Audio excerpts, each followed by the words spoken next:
Hi, I'm Victor. This is kind of where my story starts. I grew up in a Middle Eastern family. My parents had an arranged marriage. And at that time, we moved around a lot through the United States. They migrated here from Cairo, Egypt, which I know has been in the news a lot recently. But so I grew up in an Egyptian family. But in middle school, that marriage kind of hit the rocks, and I found myself in a really broken family.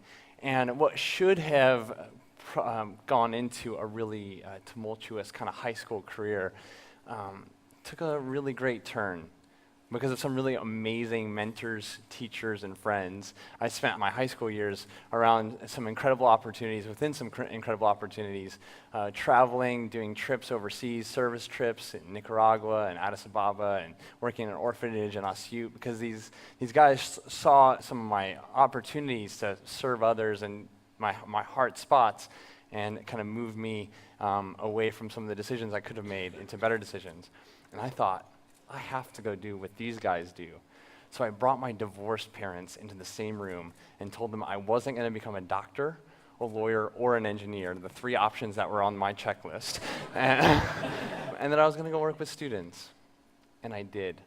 I became a youth pastor in the west suburbs of Chicago. And during college, though, something really interesting happened. My parents were like, what in the world happened to our boy? And they started spending time with the same people. And those people began to counsel and support my parents and kind of move them back together. And I remember this day in college, like I was a sophomore, I think. Yeah, I was a sophomore. And my dad called me and said, Victor. She said yes. And my parents got remarried to each other. Yeah. And I got to see what happens when a group of people work really hard towards things that seem too far broken, to repair them and make them better. And I think it's been one of the most incredible situations or stories of my life. So as I continued working with students, I began to work on a building project in the west suburbs that a church had funded. It was a student building, 40,000 square foot student building, and I got to help build a theater and a cafe and a hangout space. And it was incredible, and I was like, wow, I know that I kind of have the education background, the counseling background, but I don't have much of this business side in me, and I was loving it. And I was like, all right, what's the next step? An MBA would be the next step. So I began studying like mad for the GMAT, and I got a tutor and took a Kaplan course, and I was ready to go. I mean, we're in Chicago, University of Chicago's here, Northwestern. It was go time, big league, social enterprise, nonprofit. We're going to find it. We're going to become awesome at this stuff. As I began looking around and really examining the costs and what I was going to learn and how I was going to learn, I wondered if there was another way, and I began interviewing several friends and family and people who are in my community and saying, like, what would you do if you could learn in a different kind of way, not go to school? What books would you read, or what conferences would you attend, or who would you want to work with? And it was really incredible, all the experiences that people brought up to me and said, you should maybe try this or this or this. And I was like, this is incredible. And I always ended those interviews with, what risk would you take to create change in your world?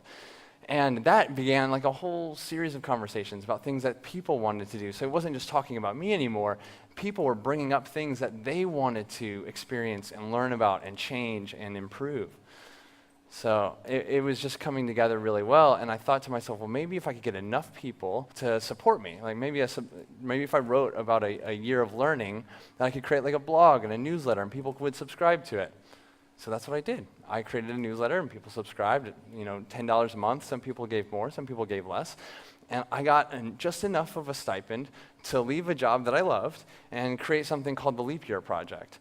I decided I would attempt 12 experiences or apprenticeships in 12 months. I would use those funds to kind of support me, and then I would approach companies and say to them, hey, I want to learn about business development or design, social innovation. That was kind of the triangle. And I'd like to see if I can solve a problem within your office space, within your company, within kind of 4 to 6 weeks. And slowly, there's several pitches in, some people started to say yes. And so I began actually working in people's office spaces, helping them do things within their current work, within their projects.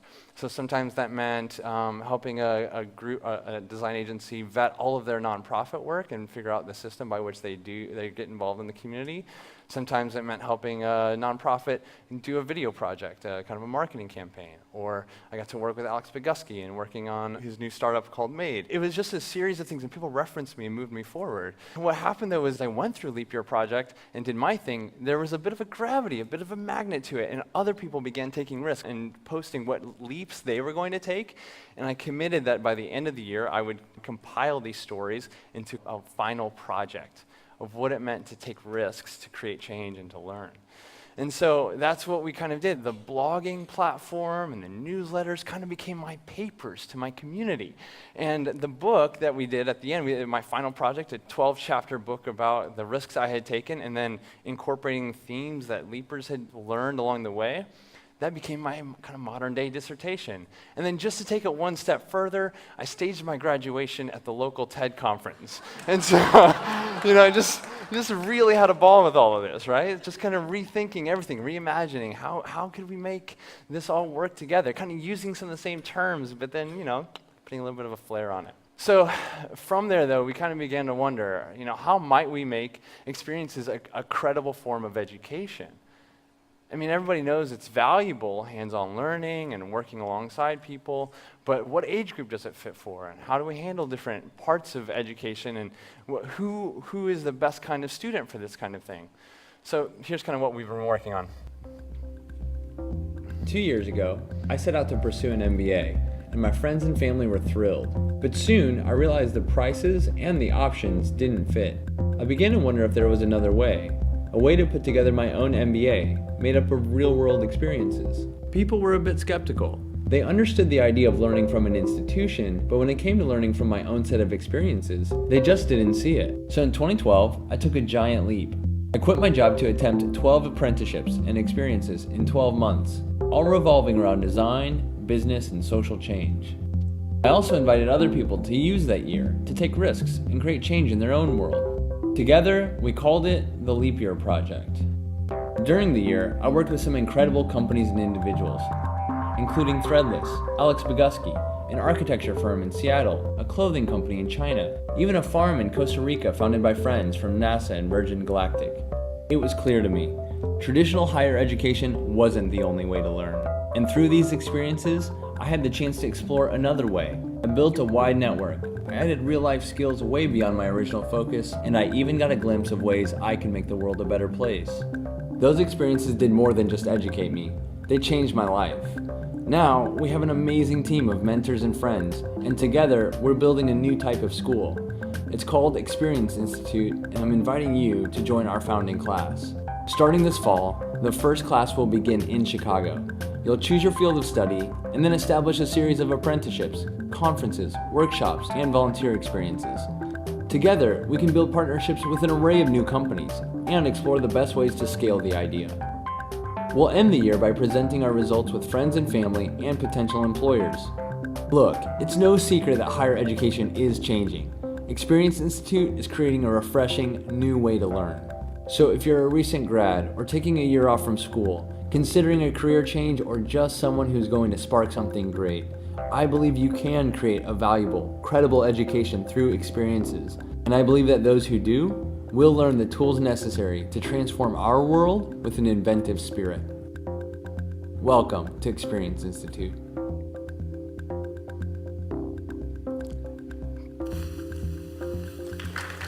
It is, yeah.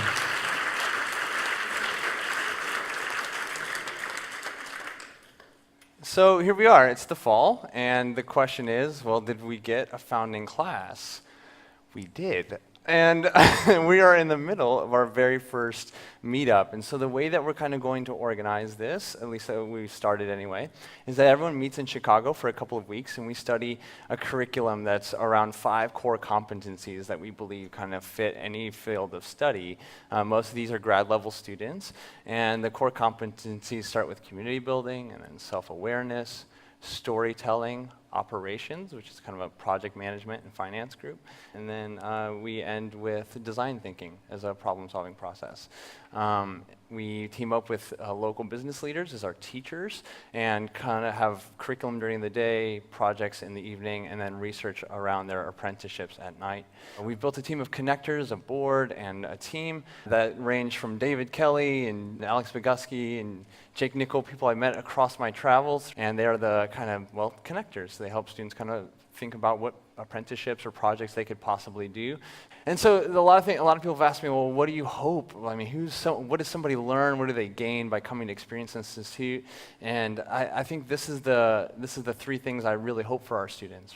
One is a creative confidence, that they've been able to take kind of a skill that they already have and then apply it within a new setting. That confidence to solve problems increases. And then creative agency, that they know their process, how they approach those problems, and they can name it, and then they've tried it over and over again. And then a creative output. So they have a portfolio that is recent and it's inclusive of the things that best will set them up for their next step. We have a series of other things that we've come up with over the past week and a half. Some of the phrases, and I don't know if I should share this stuff because it's so fresh, but like, just don't be a dick. Just don't be an idiot. That's why we just want to make sure. I mean, not that any one of these people are that, but it's just kind of funny. Like because of a founding class, it's such a new venture. It's been a really interesting 10 days. I mean, you're right in the middle of the experiment that we're holding right now to see if this could work. Now, one of the big questions is, how do we go from 6 to whatever? What the number is? How big can this get? I mean, there's definitely not 200,000 people signing up for Experience Institute because we're not a massive online open course.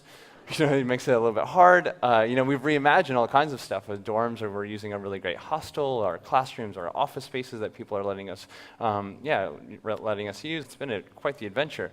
So how does it grow? I don't have all the answers yet on that. I have a lot of ideas, and we're working with that board, but it's actually a little bit humbling to stand up here. I was thinking, how should I come up with all these different things and tell you all of them? And I think that's just part of it. We're giving that space for the students and the board, and we have really good people in place and all the right tools. Yeah, starting something like this is really challenging. And I think that the best part of it has been to say, okay, well, where am I strong, and where can we bring other people to fill in those gaps? And even the students seeing that being transparent with the students on some of that, and letting them kind of dive in and use their skills. There's an accountant from Chicago, there's a fine artist from Fargo, there's a designer from San Francisco, and an engineer from Austin. They're so smart. It's been fun to let them step into that. And it's been, as we think about higher education, and we know we're not really a competitor to what is currently there. We're just trying to see what is there and come up next to kind of the education and technology movement, and then the traditional degree, and kind of stand and link arms between the two of them, thinking that this might be the missing step between higher education. It might be a really great in between high school to college step, or a great college to in between that and grad school, or even a grad school to your career. And I love this quote by Proust: "The real voyage of discovery consists not in seeking new landscapes, but in having new eyes." And that's what we hope when we think about higher education right now. Now, I also thought it would be really fun. One of my students is learning kind of his communication styles and skills, so I thought I'd bring him on stage and let you meet him. Yeah, I know. I told him 2 days ago. So this is Dane. Yeah, this is nice. I'm glad we're actually using this space, because it did look comfortable. Okay, so, all right, who are you? Tell us who you are and why you're here. Well, you saw Leap Year Project, all that going on. My name is Dane Johnson. I'm from Northern California. My background was that I double majored in psychology and theology. And then since graduating, I've worked in government social services, journalism, and done a fair bit of touring as a musician and a songwriter. And I had this goal to take some time off. So before jumping right into grad school, I wanted to go explore the world a little bit, apply what I'd learned already, and just see how it all played out. And then I was ready to go to grad school. I'd traveled a lot, I'd done a lot, I was ready to hunker down and just get back to work. And traditional grad school it wasn't appealing in the sense that I didn't want to go sit in a classroom for 2 years, and I didn't want that to be the only context of my learning, because in that time off of graduating college and then going and traveling, I'd learned a lot, and none of it happened in the class. Most of it happened when I was traveling, meeting people, learning new things, and getting in really uncomfortable situations where I had to kind of learn my way out of it, or learn how to avoid those, or know how to better approach them in the future. So most of the learning really actually came by doing. So when I heard about his program, this program, the Experience Institute, aptly named, it seemed to fit my mindset already, the focus that I had already taken for future education. So I applied. And Wait, why in the world would you apply? Now, I seriously haven't asked him any of these questions ahead of time, so this is not staged at all. But why the founding class? Like, isn't that ridiculous? Yeah, it is. It is ridiculous. Oh man, this was a debate, because I actually, it was a debate with my family, it was a debate with my friends, and I applied simultaneously to a traditional program and also Experience Institute, and I was accepted to both. And every other day was as a different mindset of which way I would go.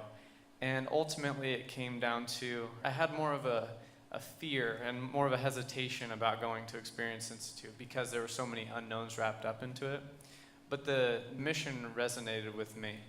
And so even though there isn't a certificate, a degree that I get at the end of the year, then the experience alone of being thrown into real world situations where I have to step up and learn and apply my skills, that terrifies me.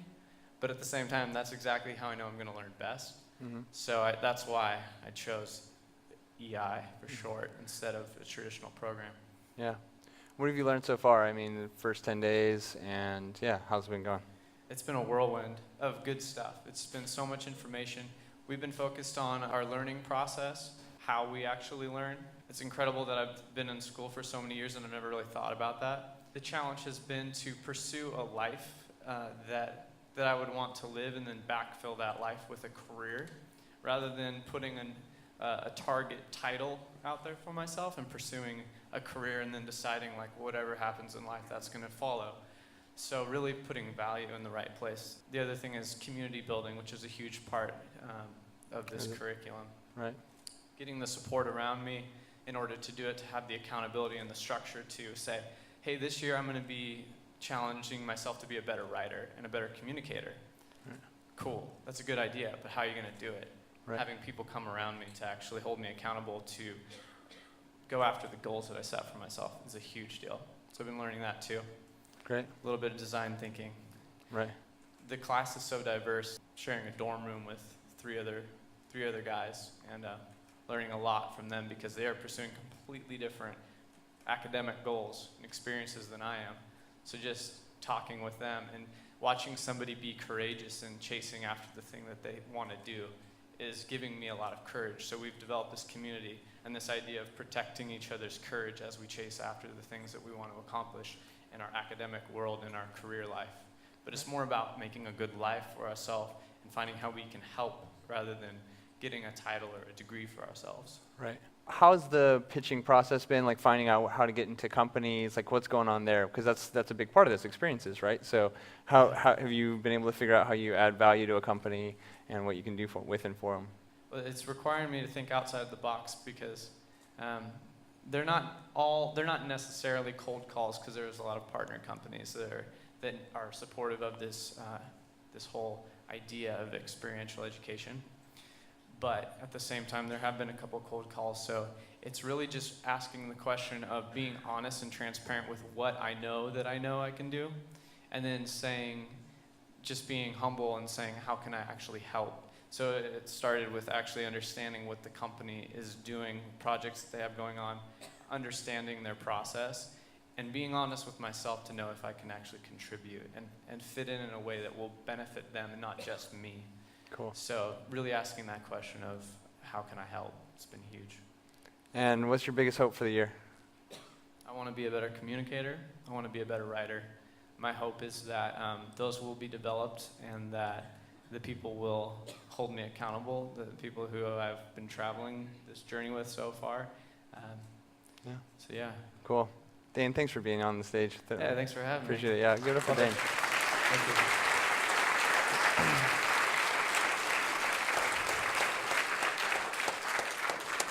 All right, well, I'll end with this, just the last bit of the book that we wrote after leap year, and I think it'll sum up and hopefully give you one last charge. By December of 2012, I had learned a number of things about design, business, and social change, but I learned so much more. I've learned that comfort is overrated and even sometimes dangerous. I came to know generosity far better than I know big brands, and to recognize the value of a handwritten note, a heartfelt email, an honest apology, an unexpected call, a free meal, and an open invitation. I'm now positive that no type of work is beneath me, no name should intimidate me, and that spinach is infinitely better than ramen.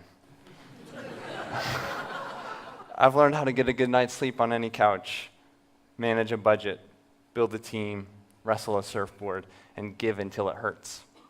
I've seen my worst and I've seen my best, and I'm okay with both of them because I know that change takes time. I've seen bad things happen, but I've learned that those things should fuel my resolve to do what's right, not diminish it. I've learned that people don't want to be sold on something. They want to be invited into it. That competition isn't nearly as powerful as collaboration. I know that success is just a word, one that is often misused and overrated, and I've become jaded with the big ideas of changing the world. But I'm more hopeful than ever that we can make it better.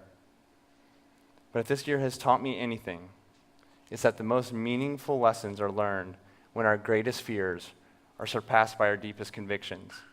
It's in those challenging moments filled with hope, uncertainty, and cautious optimism that we find real value. Challenging our ideas of higher education, inviting others to take their own leaps, and watching this community grow has made this experience not only the most transformational one of my life, but the most valuable. Because that's what leaping is, creating something of value. It's not about what we accomplish or acquire, it's about who we become in the process. Our responsibility isn't necessarily to change the world, but to give what is ours to give, to take the risk of offering our unique contribution, to give of ourselves. And so, Cusp 2013, our challenge to you is that you would take leaps, that you would attempt the audacious, explore the extraordinary, and that as you do, you would learn who you are and how to change this world for the better. Thank you.